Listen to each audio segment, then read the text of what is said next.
Hi, my name is Joel Matthew, UR15CS177. I'm a student of Carnegie University in the Department of CSE, and today I'm going to be explaining my third experiment from C++ lab. So the question given to me is that I have to create a structure for employee with members such as employee ID, employee name, designation, and salary, and using functions to get details of the employees and to calculate the salary, and finally to display the details of the employee. So first of all, we have some header files, iostream and string.h using namespace std, and I have declared some global variables basic, da, pa, and tags of float data type and I and n of integer data type. And I have created a structure employee with data members I, IMP, employee ID, employee name, designation, and salary. And I have made it into an array of structures, and I have made an input function. First, let's go to the main function. So we ask the user to enter the number of employees n, and the input function is executed.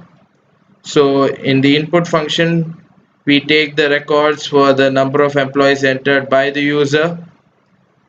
We take the details of the user employee, like employee ID, employee name, and designation, and we compare the designation to the main manager, and accordingly calculate the salary.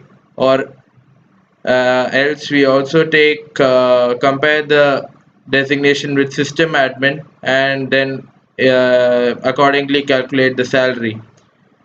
And using the display function, we display all the employee details including the salary, calculated salary. So let's try and run the program. So the user is asked to enter the number of employees, and the employee one's details are asked. So let's write some details.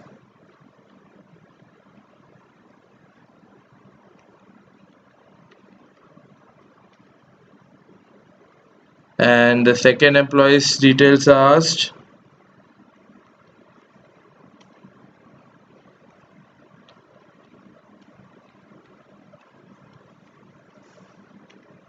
So as you can see, the employee details of each of the employees is actually displayed at the end of the program.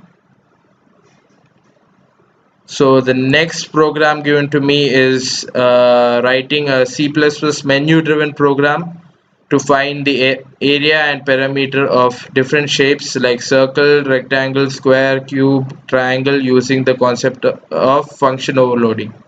Functional overloading is using the same function name but having different arguments, like the order of the arguments or the type and the number of the arguments can be changed, but the function name will be the same. So we have written some of the header files, iostream and math.h, and here's one of the functions. Here the argument is a float data type, so for area of circle.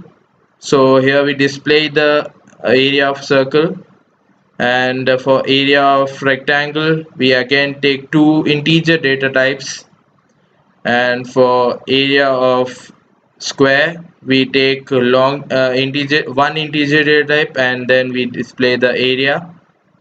And for surface area of the cube we take the one float and one integer. As you can see, the order has been changed, or the order has to be changed, or the number of arguments or the type of arguments has to be changed for function overloading.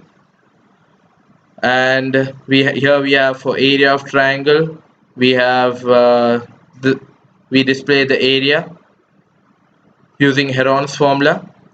And these are for perimeter. So for circumference of circle we again take float data type, and here we again for perimeter of rectangle we have two integer data types.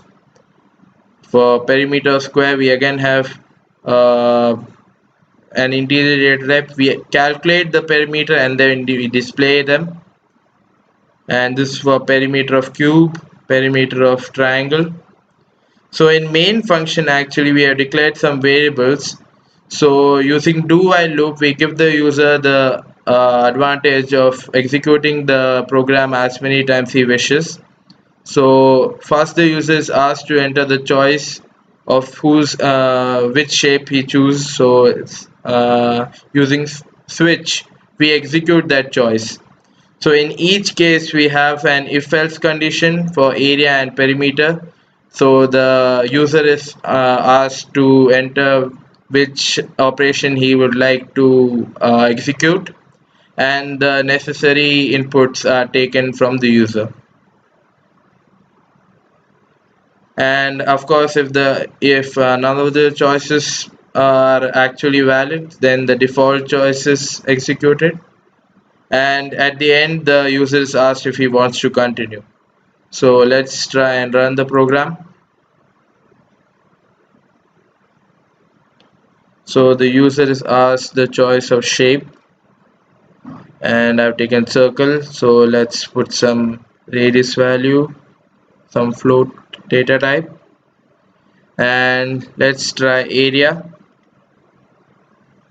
and let's try another choice, maybe cube, and we enter the side, and let's try perimeter this time, and let's try one last time. Let's try triangle, and let's enter the sides of the triangle. Let's try area, and as you can see the inputs were invalid, so the area gives some garbage value. So do you want to continue? No. Thank you for listening to me.